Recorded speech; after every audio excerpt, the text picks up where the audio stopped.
siguiente programa es clasificado A, apto para todo público. Los conceptos emitidos en este programa son de la estricta responsabilidad de sus productores.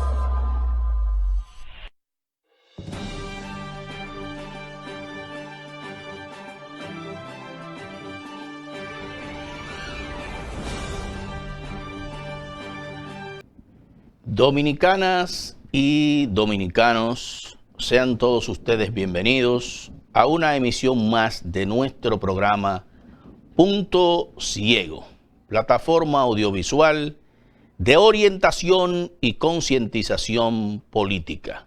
Somos informaciones, comentarios y análisis del acontecer noticioso en nuestra República Dominicana.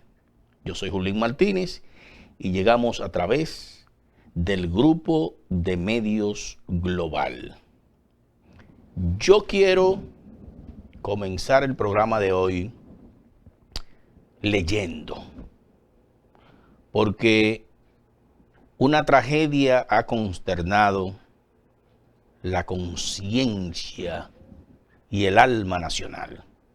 La República Dominicana en esta semana quedó conmocionada con la acción delictiva de dos desaprensivos, para llamarle de alguna forma, realmente no sé cómo calificarlo ni llamarle, tendría que llamarles engendro de Satanás para buscar un calificativo proporcional a la acción que ellos cometieron.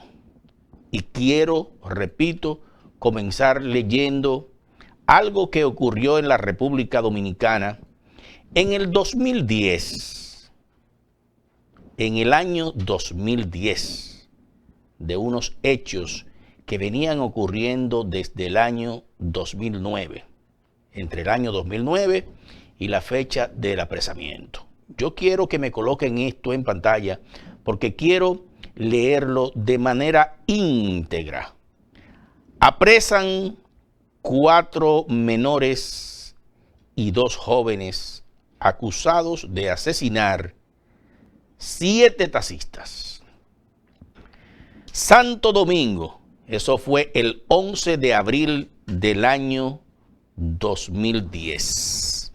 Investigadores policiales apresaron ayer a los integrantes de una banda compuesta por 6 personas, incluyendo 4 menores de edad, a lo que se les atribuye haber asesinado en medio de atracos a 7 taxistas de distintas compañías.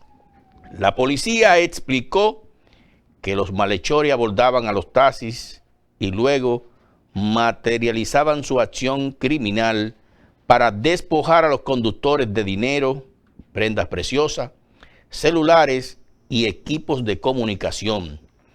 La información la ofreció la mañana de hoy el jefe de la policía, Mayor General Rafael Guillermo Guzmán Felmín, quien expresó preocupación por la ocurrencia de este tipo de crímenes organizados por menores de edad, entre ellos 2 jovencitas con edades que oscilan entre 15 y 17 años. Dijo que los adultos detenidos son Joel de la Rosa, de 18 años. Oigan ese adulto, 18 años nada más. Y Jesús Reyes González, de 20, quienes se hacían acompañar de 2 jóvenes y 2 jovencitas para abordar a los taxistas que resultaban ser víctimas de los asaltos, robos y asesinatos. En poder de los detenidos se ocupó un revólver, armas blancas y otras herramientas utilizadas para sus acciones criminales. El Mayor General Guzmán Felmín informó que entre los taxistas asesinados figuran Adelis Calderón González, cuyo cadáver fue encontrado la tarde de ayer en un solar baldío del sector Brisa del Este, amarrado de pies y manos, presentando golpes contusos. Otra de las víctimas, Anito Beltrán, ultimado por heridas de bala el pasado día 14 de enero en el residencial Los Molinos de las Charles. Estanilao Cayetano Pascual, por heridas del mismo tipo en fecha 25 de diciembre del 2009.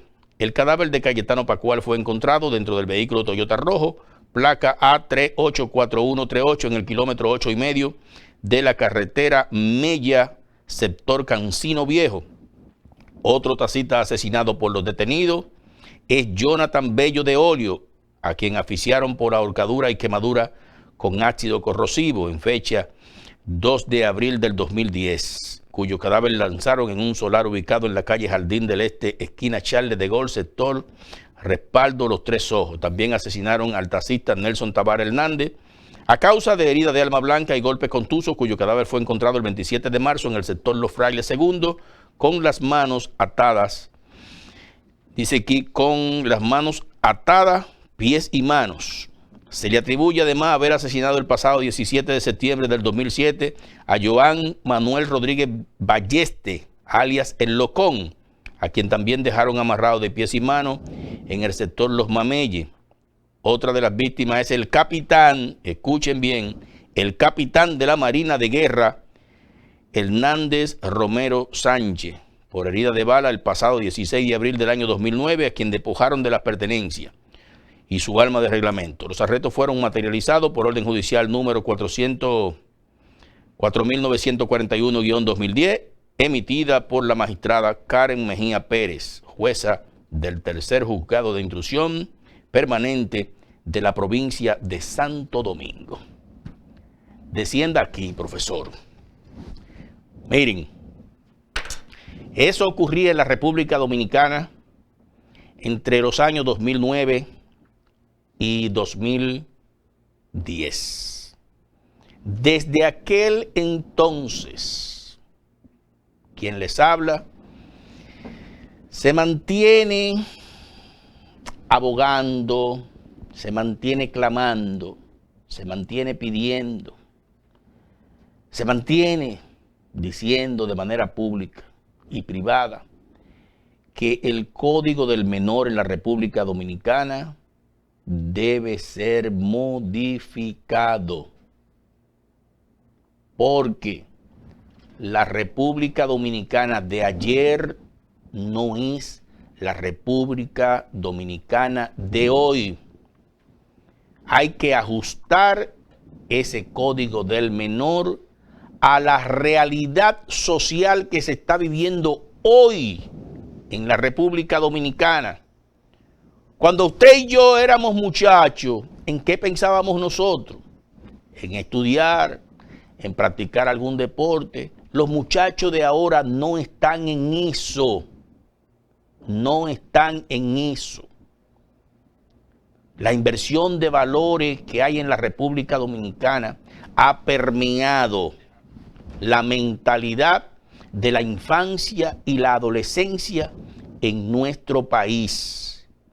Yo recuerdo que cuando detuvieron esos menores allá en el año 2010, ellos estaban burlando de la prensa televisiva, diciéndole, nosotros vamos para afuera ahorita. Es decir, cuando ellos cometieron esos actos delictivos, tenían conciencia de las consecuencias que implicaban esos actos y sabían que no iban a durar más de 5 años privados de su libertad.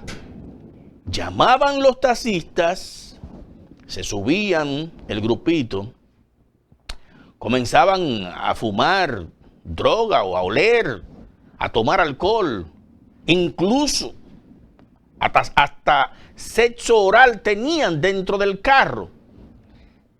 Y después, para culminar con esa orgía y ese bacanal, asesinaban al taxista y les robaban su dinero. Y dijeron eso. Nosotros vamos para la calle ahorita. Eso fue en el 2010.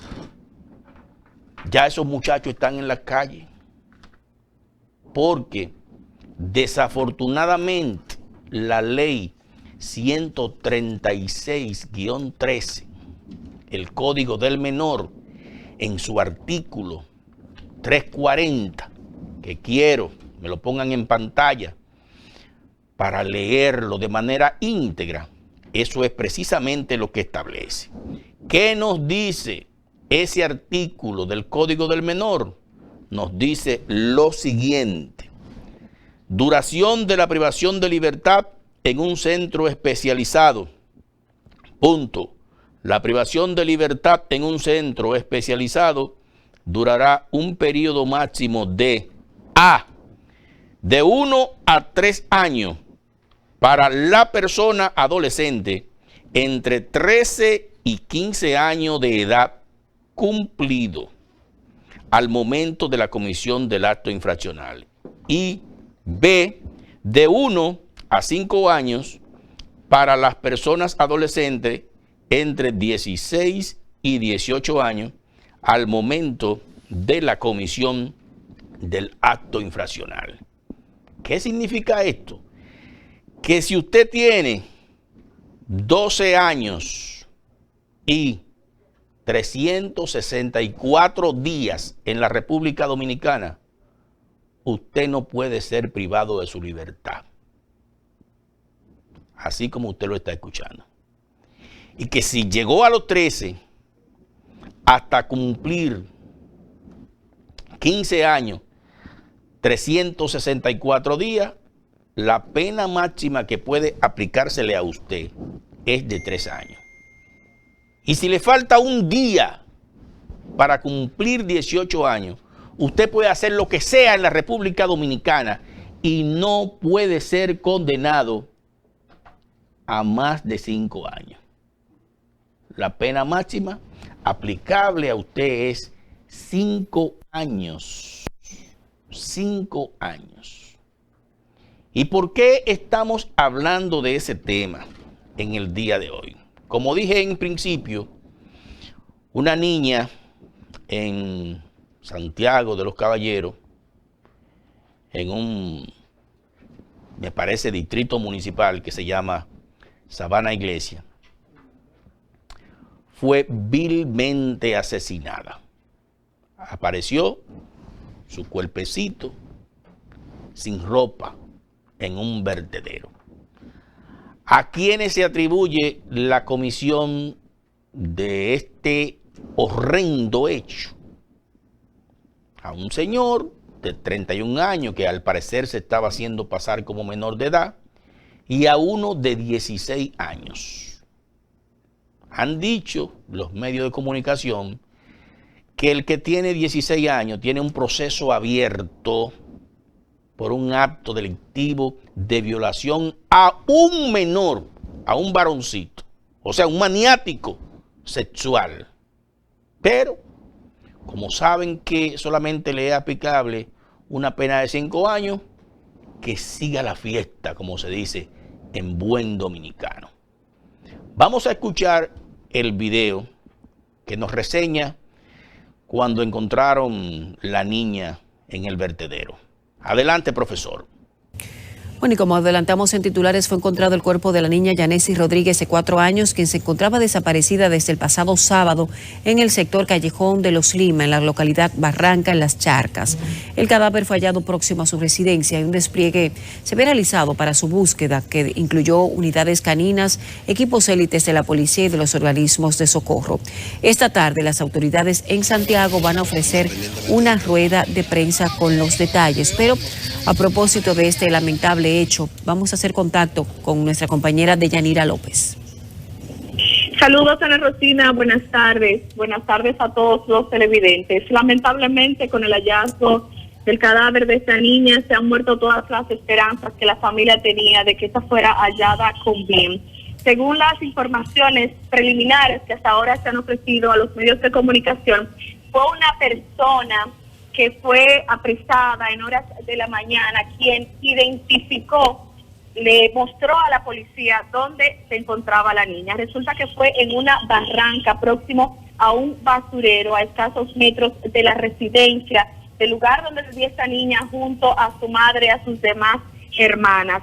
Sí hay que destacar que durante toda la mañana se estuvo realizando una búsqueda con agentes de la policía, agentes SWAT, agentes de acción rápida, también voluntarios de la Defensa Civil y por supuesto las autoridades del Ministerio Público. Todos en conjunto realizaron esta labor de búsqueda de esta menor que recordamos que estaba desaparecida desde el pasado sábado en horas de la noche, cuando supuestamente había salido a comprar algo a un colmado y nunca regresó. Desde entonces se comenzó la búsqueda, se vivieron momentos de angustia, de intranquilidad por parte de sus familiares.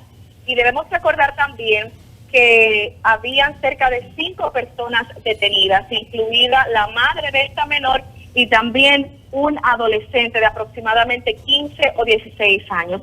La persona que fue detenida el día de hoy ha sido identificada como el peluquero Frankelis, mejor conocido como el Gili, y para todos los miembros de este sector, del sector La Barranca, específicamente en el callejón de Los Lima, ha sido una gran sorpresa porque establecen que este era un joven muy tímido, muy tranquilo, que no se metía con nadie, y al destaparse entonces que él pudo haber tenido algún tipo de implicación en este caso por ser la persona que haya señalado dónde se encontraba el cadáver de la niña, entonces estos se han mostrado indignados y piden a las autoridades investigar profundamente qué fue exactamente lo que sucedió. Se ha establecido también que el cadáver de la niña fue hallado en estado de descomposición y sin ningún tipo de ropa, totalmente desnudo. El INASIF se presentó al lugar, hizo el levantamiento del cuerpo, el colegista se presentó, no quisieron ofrecer mayores detalles, sí dijeron que iban a analizar qué tipo de violencia presenta la niña y si exactamente esta sufrió una agresión sexual como hasta ahora se ha indicado. Pudimos conversar con la abuela de la niña y esta se encuentra totalmente desconsolada.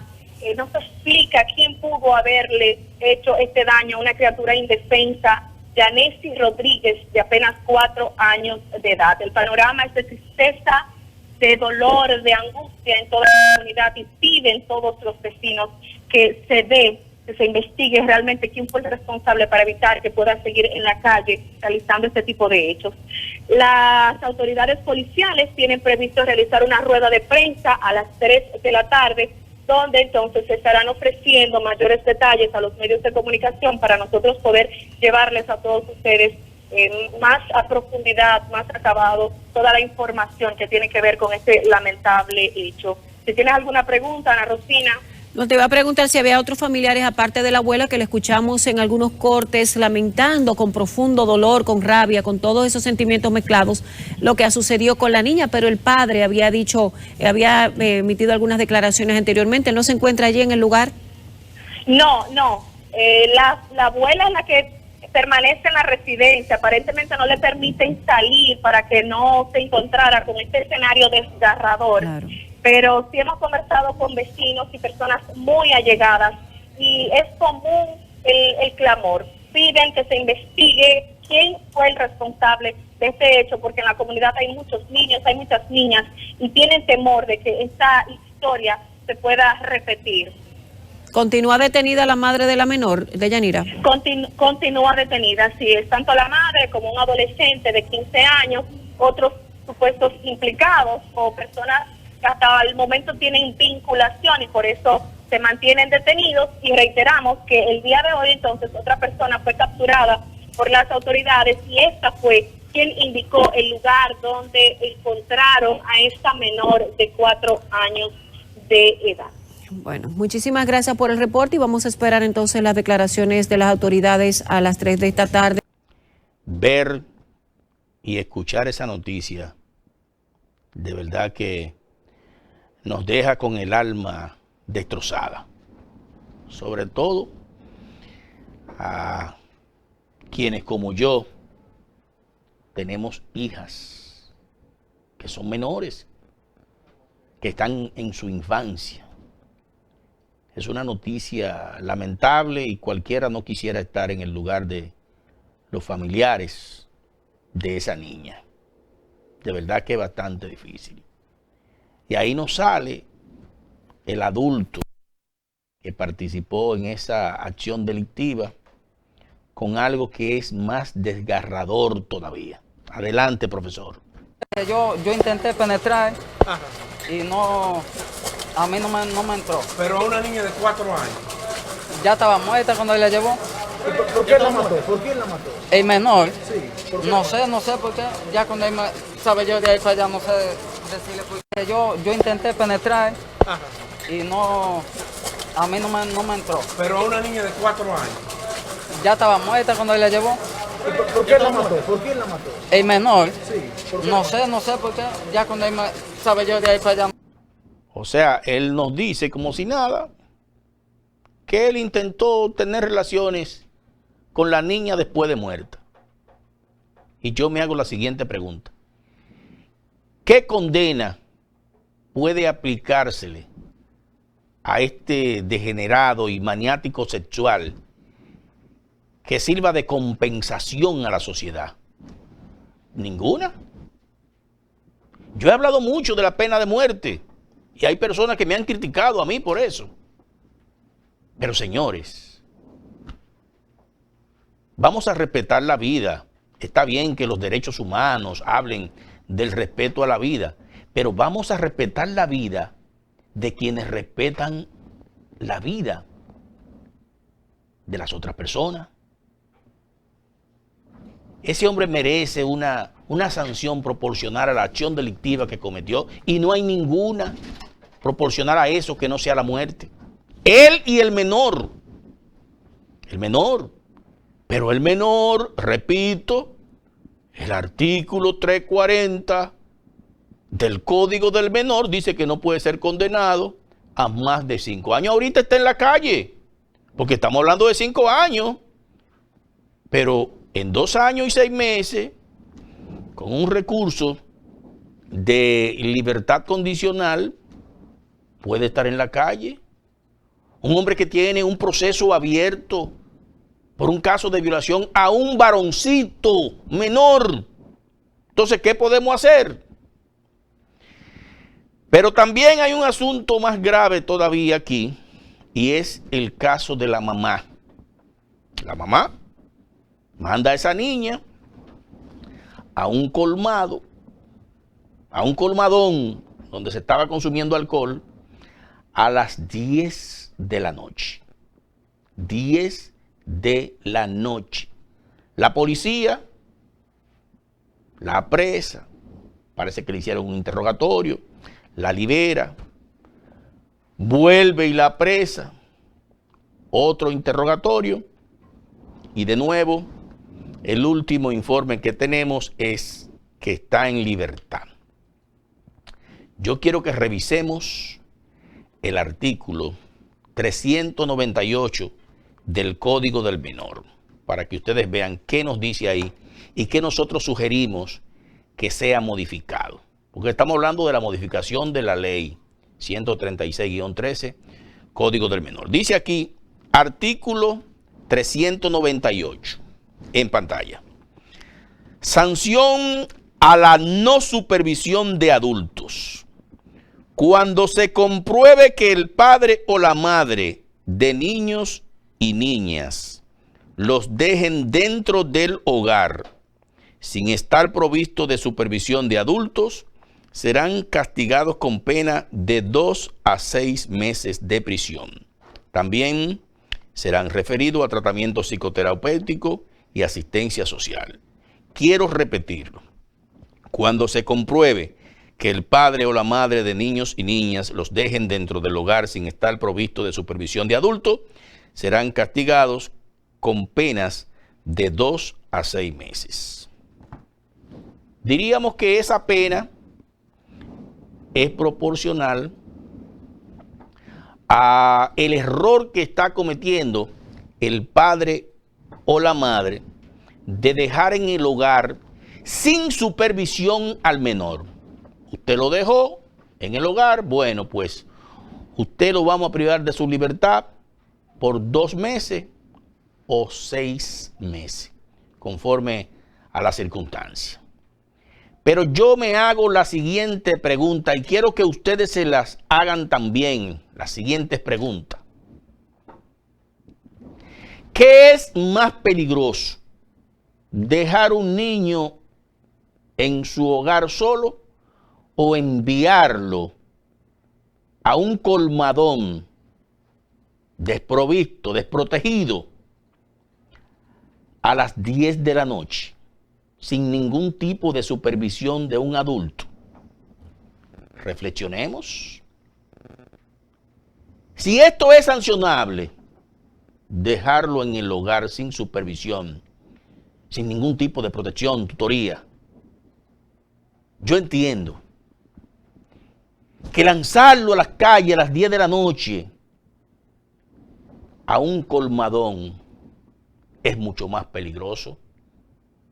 Y por lo tanto, ese mismo código del menor debe ser modificado, ese artículo, para ampliarlo y establecer sanciones drásticas y ejemplarizantes con la persona que haga eso.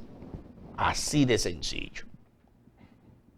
Si es peligroso, repito la idea, dejarlo solo en tu hogar, mucho más peligroso es mandarlo a las calles sin ningún tipo de protección. Y a fortiori debe aplicársele una sanción drástica a la madre, al padre que cometa ese tipo de violación. Es lo que tiene lógica.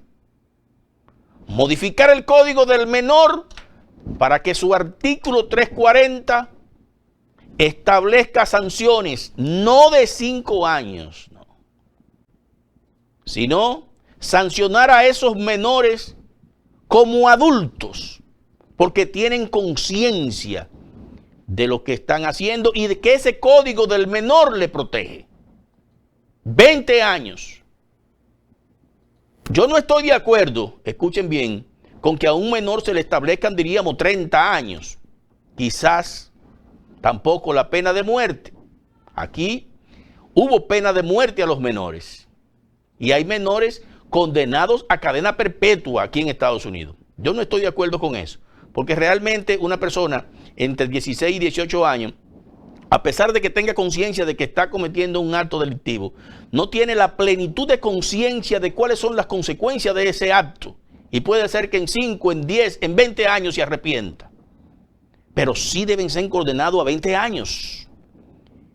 Quien cometa un acto tan horrendo como ese, aunque sea menor, no puede pasar privado de su libertad un día menos de 20 años. Y ese artículo 398 obligatoriamente debe establecer que mandar una niña a las calles con el agravante de que sea de noche debe tener una sanción mayor de 5 años, entre 5 y 10 años. Atención a los que aspiran a ser legisladores aquí en ultramar. Ahí tienen un proyecto para modificar ese código del menor. Pero seguimos reflexionando. ¿Saben ustedes por qué no se establece en ese código del menor que quien envía a la calle a un menor desprovisto de protección debe aplicársele una sanción? Porque en la República Dominicana, en el 2014, habían 304,000 niños trabajando en las calles. Eso lo dijo un estudio del cual se hizo eco en ese entonces la vicepresidenta de la República, Margarita Cedeño de Fernández. Y si se establece eso en el Código del Menor, ¿cuántos padres se verían privados de su libertad? Pero ¿por qué en la República Dominicana es tan elevado el trabajo infantil? Por razones que son sencillas. El trabajo infantil en la República Dominicana es tan elevado y tiene un índice tan alto porque en la República Dominicana nos han venido hablando de un crecimiento económico que es cierto, pero que al mismo tiempo es falso, porque no se derrama en mejorar la calidad de vida de los pobres. El crecimiento macroeconómico del país no se refleja en elevar el índice de desarrollo humano. Cuando usted da un vistazo a la economía de la República Dominicana, usted dice, en el 2004, cuando Hipólito Mejía dejó el gobierno, la deuda pública, externa, interna, sumada a las dos, era de unos 9.400 millones de dólares. Sin embargo, hoy está por encima de los 42.000 millones de dólares. ¿Y qué se ha hecho con todo ese dinero que se ha cogido prestado para llevar esto de 9.400 millones a más de 42.000 millones? No hay un problema resuelto en la República Dominicana y el pobre cada día está más pobre. ¿Qué ha pasado? Un solo problema resuelto no hay. Ni agua potable, ni energía eléctrica, ni seguridad social, ni seguridad ciudadana, ni seguridad jurídica, ni los problemas de salud, nada, absolutamente nada. Entonces hay que enviar los niños a la calle para completar el presupuesto de esas familias pobres. ¿Eso lo digo yo?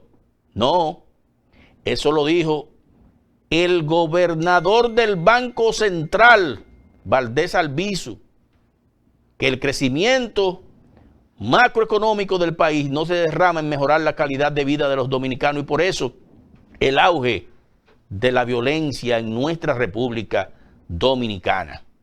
Vamos a una pausa y continuamos con el tema. Adelante, profesor. Bueno, que tu hermana nos está cuidando al bebé. Nos vamos. ¿No se ve la camarita? Qué raro, si tenemos Unlimited. Come rápido. Date prisa. Spanish. Okay. I got it. No es el plan, es la red. I'm sorry, who are you? Somos like you, but en español. Okay, it's okay. Verizon está hecho para funcionar mejor en ciudades porque tiene la mejor red del país. Y con planes ilimitados desde $40 por línea. ¿Usan el mío? ¡Ay, mira! Great, problem solved. What a cute little girl. Es niño. Oh, it's a lovely name. Niño. Beautiful. Okay, let's go. What? Yeah. Let's go. Picture quality is great. Hey, did stop bunk. Cuando realmente importa, necesitas la mejor red y el mejor Unlimited. Ahora desde $40 por línea por 4 líneas. Querrás probarlo todo cuando visites There Should Always Be Cake. Nos especializamos en la confección de bizcochos y postres diseñados exclusivamente para tu evento especial. Trabajamos individualmente con cada cliente para crear una obra de arte única y sobre todo deliciosa, hecha con los ingredientes de más alta calidad. Y para tus antojitos o si necesitas un pastel al instante, visítanos y disfruta de nuestra gran variedad de postres sin la necesidad de preordenar. Estamos ubicados en el 2465 East Tremont Avenue en el Bronx. Para cada dulce ocasión, recuerda, There Should Always Be Cake. Hey, hermano, dándole duro al ejercicio, ¿no? Sí. Si quieres un cuerpo completamente saludable, cuida también de tu boca. Usa Colgate Total 12. Protege tus dientes, encías, mejillas y lengua, dejando tu boca 100% saludable. Colgate Total 12. Salud completa para toda tu boca. Con Claro prepago estoy en todo. Porque con internet ubicado estoy. Si lo que quiero es ponerme a navegar, también con los panas compartir, chatear, subir los videos a la máxima velocidad. 4 LTE donde yo te. Como quiera que lo soliciten, Claro me dan todo lo que necesiten. Si quiero internet, por día o por mes, por semana. Hasta por hora también, qué bien. Con Claro prepago estoy en todo. Porque con internet ubicado estoy. Con prepago siempre tengo beneficios. Tengo internet para darle a todito. Y mira, papá, todavía tengo más. Puedo pedir solo redes y chat. Con Claro prepago lo tienes todo. Activa tu paquete de internet desde 10 pesos. En Claro estamos para ti. Antes del paréntesis comercial, les decía que en la República Dominicana hay, o había más bien en el 2014, hoy debe haber más, porque la República Dominicana es el único país del mundo que los problemas se agravan y nada que sea beneficioso para el pueblo, usted puede decir que está mejorando. Nada, absolutamente nada. Algunas personas quizás estén sorprendidas con ese infanticidio y esa violación que se cometió contra esa niña. Yo voy a ser sincero con ustedes. Yo estoy sorprendido de que esas no sean noticias que se vean a diario. Porque hagamos un pequeño ejercicio de imaginación. Casi 500,000 de niños en las calles trabajando. En un país donde hace algún tiempo habían más de 40,000 puntos de drogas. Y en un país donde hay colmadones abiertos las 24 horas del día, más que aulas, no escuelas, no, que aulas para educar a nuestros niños. Entonces, cuando usted combina todo eso y lo suma a la inversión de valores que hay en nuestro país, donde la gente, el único valor que tiene es lo que posee como bienes materiales y puede enrostrarle a los otros, no por lo que es. El éxito en la República Dominicana se determina por lo que tú tienes y no por lo que tú es. Esa inversión de valores y esa descomposición social, cuando usted junta todas esas cosas, esas deberían de ser noticias cotidianas, con un gobierno indiferente, que no se preocupa porque se derrame el crecimiento macroeconómico de la economía en mejorar las condiciones de vida de los dominicanos. Decía que eso no lo digo yo, sino quien dirige la política económica de los gobiernos del PLD, el eterno Valdés Albizu. Yo quiero que veamos a Valdés Albizu. Adelante, profesor. Que hay que elevar los ingresos de los pobres y la clase media para reducir la desigualdad e impulsar el crecimiento. En línea con lo expuesto, he manifestado de forma reiterada que un reto pendiente en el país es mejorar los salarios de los trabajadores que permita impulsar la demanda agregada a través de un aumento en el consumo, la inversión y en la producción. En pocas palabras, esto permitiría que el crecimiento económico se derrame, que eso es el tema. ¿Por qué si crecemos esto no se derrame? Y otros me dicen, bueno, crecerá el Banco Central, pero yo no veo lo mío. Le decía yo al presidente de la República hace poco, y esto es no fue confidencial, creo que él no se pondrá bravo si yo lo comento, que nosotros podemos militarizar el país entero con un ejército como el que tenía Hitler. Y siempre habrán asaltantes, delincuentes, criminales, etcétera, etcétera.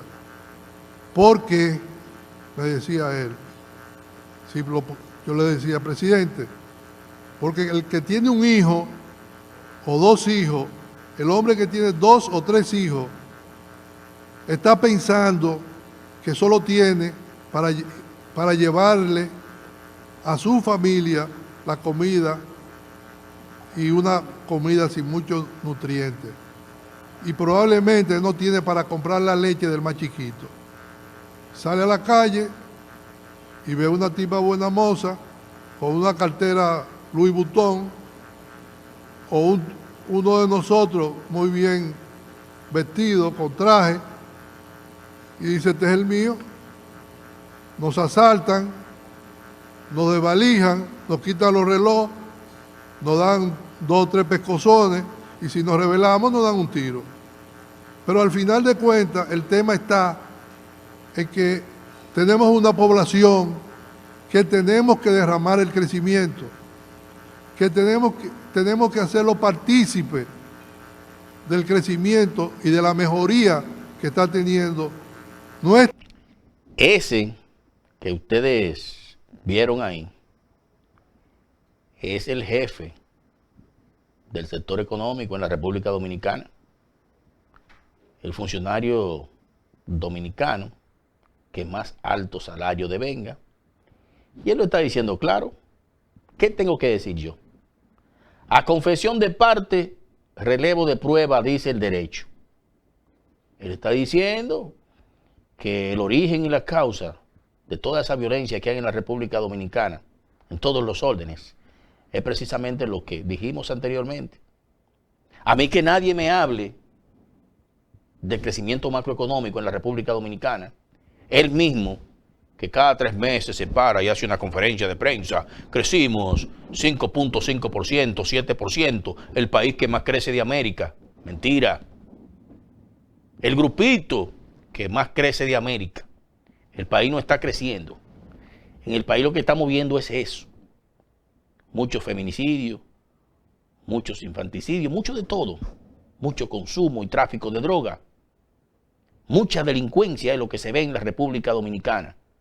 Justamente por la desigualdad social. En paz descanse esa niña, Yaneisi Rodríguez. Y ojalá los que cometieron ese acto tan horrendo, la justicia divina se encargue de que ellos paguen por lo que hicieron. Dominicanas, dominicanos, vamos a cambiar de tema. Vamos a referirnos ahora al próximo presidente de la República Dominicana a partir del 16 de agosto de este año 2020, el año del cambio, Luis Abinader. Vamos a definir la palabra mito, porque vamos a derrumbar unos pequeños mitos que se han ido creando aquí en la ciudad de Nueva York y en el exterior. Quizás en la República Dominicana no, porque en la República Dominicana y aquí en Estados Unidos pensamos de una forma diferente. Dice aquí la palabra mito, en su definición, lo siguiente: historia fabulosa de tradición oral que explica por medio de la narración las acciones de seres que encarnan de forma simbólica fuerza de la naturaleza. 2. Historia imaginaria que altera las verdaderas cualidades de una persona o de una cosa. Me gustó esa segunda definición y voy a repetirla. Historia imaginaria que altera las verdaderas cualidades de una persona o de una cosa. Vamos a hablar de eso. Le puedo poner como ejemplo de mito la ciguapa, hablando de personajes. En la República Dominicana se habla de una mujer que aparece en los montes con los pies a la inversa, que quiere tener relaciones con el que se pierde y entonces lo asesina. Eso es un mito. La sirena también sería un mito. Una mujer de la cintura para arriba y pez de la cintura para abajo. Pero vamos a referirnos al segundo tipo de mito, que es el que define aquí como una historia imaginaria que altera las verdaderas cualidades de una persona o de una cosa. Y vamos a explicar también, a dar algunas razones del comportamiento del licenciado Luis Abinader. Miren, los políticos, dicen la gente, que mienten. Esa es una de las tantas cualidades que tipifican el comportamiento de un político. Y algunas veces yo me pregunto, ¿por qué mienten los políticos? ¿Saben ustedes por qué los políticos mienten? Porque el pueblo mismo le exige que mienta. Es como una especie de círculo vicioso. El político te dice, yo miento porque el pueblo me exige que yo mienta. Porque si yo no miento, entonces el pueblo no me sigue. Es así. El político que sale a las calles con un discurso populista, hablándole mentira de cosas irrealizables al pueblo, el pueblo lo sigue. Después que ese político llega a ser gobernante, entonces esas cosas que son irrealizables, obviamente, no puede llevarla a la realidad y el pueblo se decepciona. En una entrevista que le hizo Nuria Piera al licenciado Luis Abinader, le habla de sus debilidades y Luis Abinader menciona esa como una debilidad. Y fíjese cómo son las cosas de la vida. A pesar de que esa tal vez sea una debilidad, para mí, para quien les habla, Julín Martínez, es precisamente la fortaleza de Luis Abinader. Que no le miente al pueblo, que no le promete cosas irrealizables. Vamos a escuchar al profesor lo que dice Luis Abinader. Adelante. Sí, tú sabes cuáles son sus 3 debilidades. Pero yo se la bajé a uno, acuérdese. Mira, mucha gente piensa que debo de ser más populista y hacer propuestas, muchas que son a veces difíciles de cumplir. Yo soy muy racional en el pensamiento y quizás debiera ser más emotivo. O sea, ese es un tema, o sea, de pensar muy racional, que tiene que ver con propuestas muy claras, muy específicas, a ser un poco más emotivo.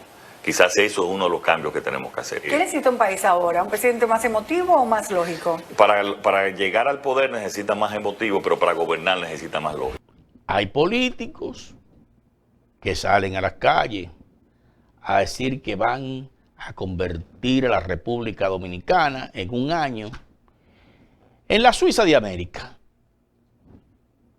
Y hay un grupo de gente que les cae atrás. Yo voy a hacer un muro y aquí no va a haber un inmigrante ilegal. Yo voy a agarrar y voy a privar de su libertad a todos los miembros del Comité Central, del Comité Político del Partido de la Liberación Dominicana.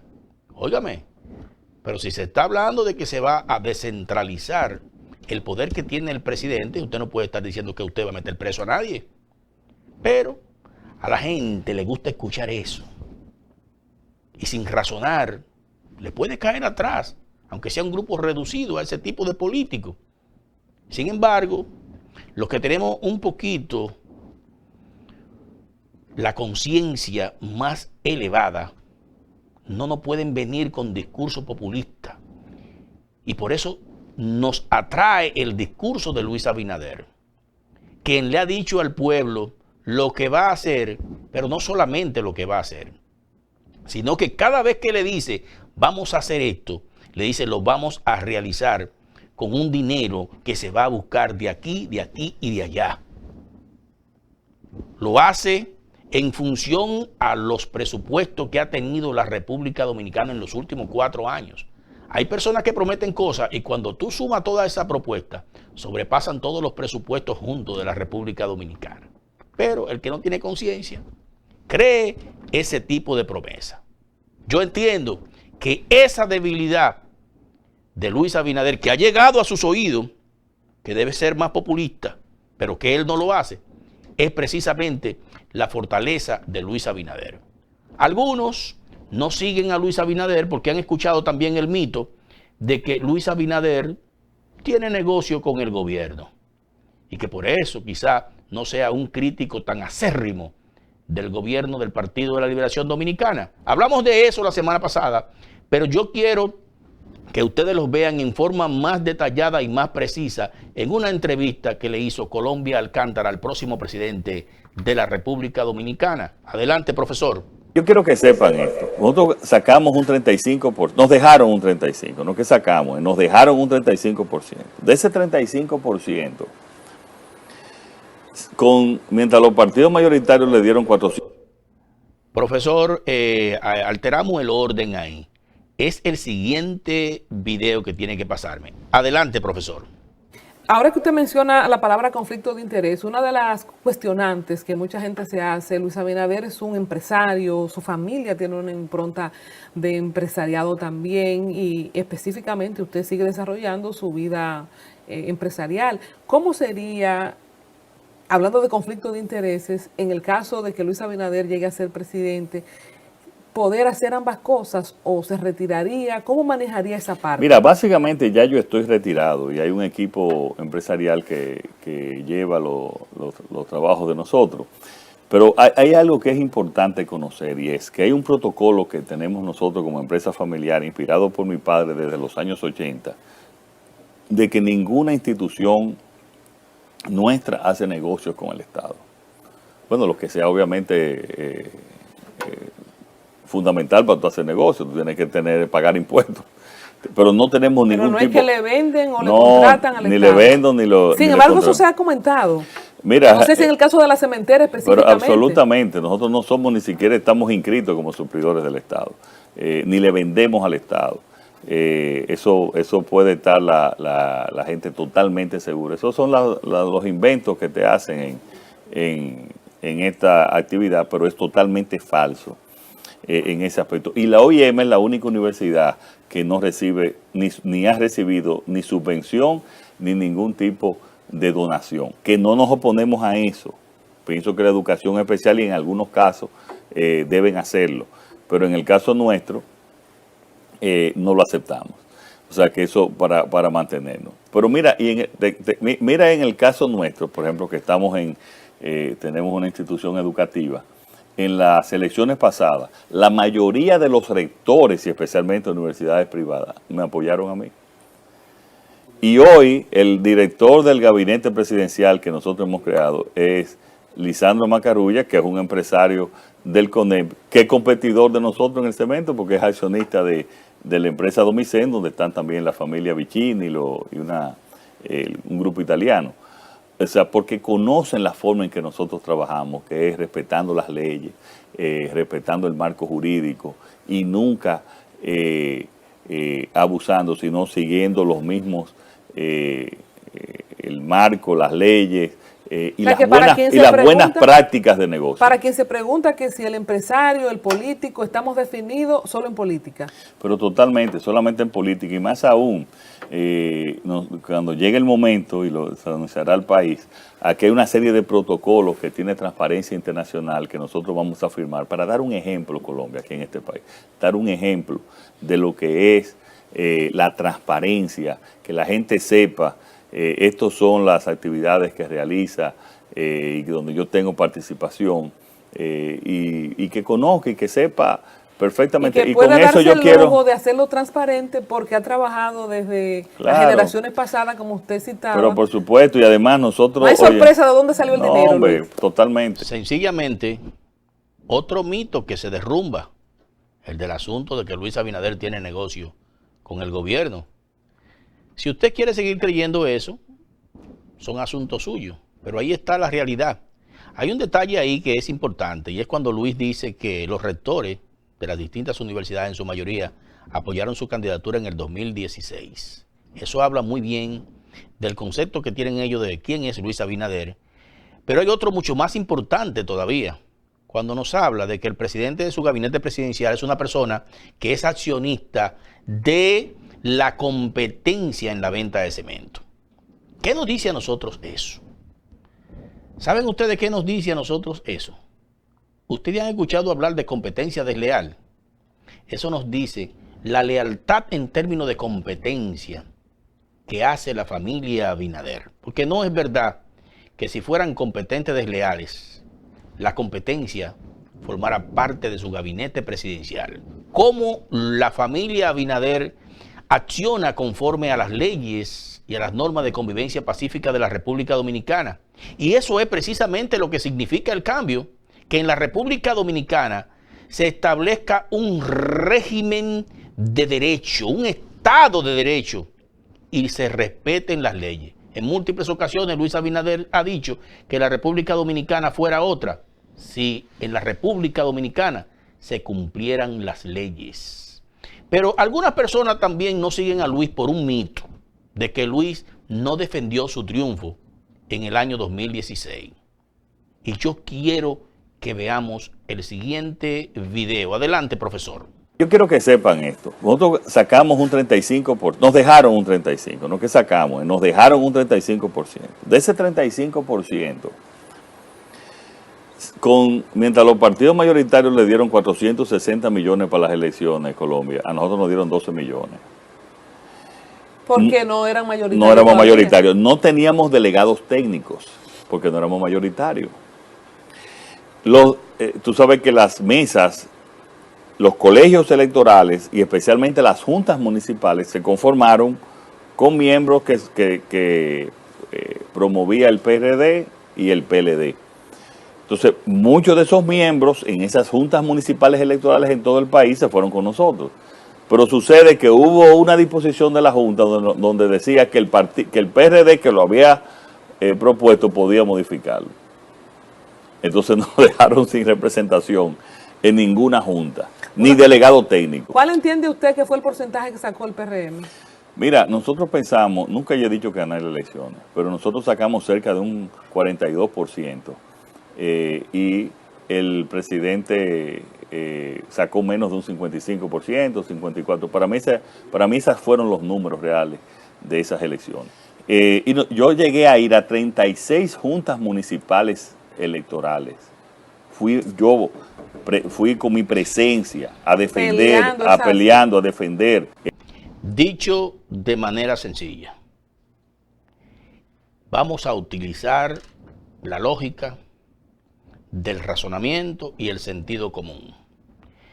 ¿Qué sentido hubiese tenido lanzar un pueblo a las calles en la República Dominicana cuando el propio Luis Abinader reconoce que él no ganó las elecciones y que alcanzó poco más o menos un 42%? ¿Cómo se vería Luis Abinader hoy, que es candidato a la presidencia de la República y el que mayor posibilidades tiene de ganar en una primera vuelta, si hubiese lanzado el pueblo a las calles en el 2016 diciéndoles que ganó unas elecciones teniendo apenas un 42%? ¿Tendría Luis Abinader credibilidad para llamar a la desobediencia civil, a una insurrección del pueblo en caso de un posible fraude? Lógico que no.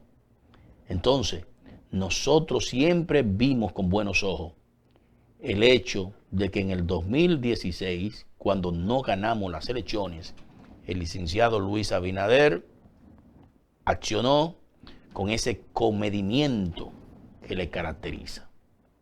Ahí tenemos 3 mitos que se derrumbaron. No espere de Luis Abinader promesas típicas de los políticos que son irrealizables. Espere de Luis Abinader simple y sencillamente decirle y explicarle la forma en que va a materializar los compromisos que oralmente contrae con el pueblo.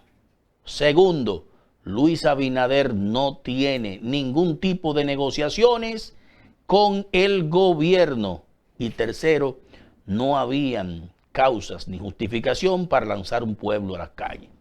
Si usted entiende lo contrario, está en todo su derecho.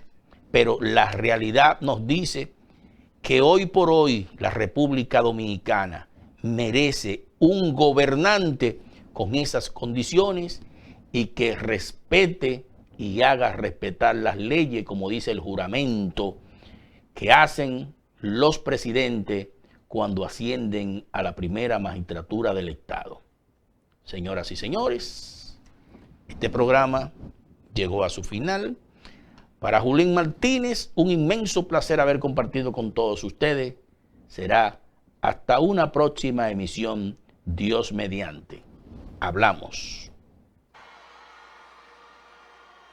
Por orden de mando, a su excelencia, el licenciado Danilo Medina Sánchez, excelentísimo señor presidente de la República. Al ministro de la presidencia, el licenciado José Ramón Peralta. Y a una persona que todos los está al lado de su reina del Caribe, nuestro ministro de Deporte, Danilo Díaz Vizcaíno. Igualmente, quiero dar las gracias muy especial a un país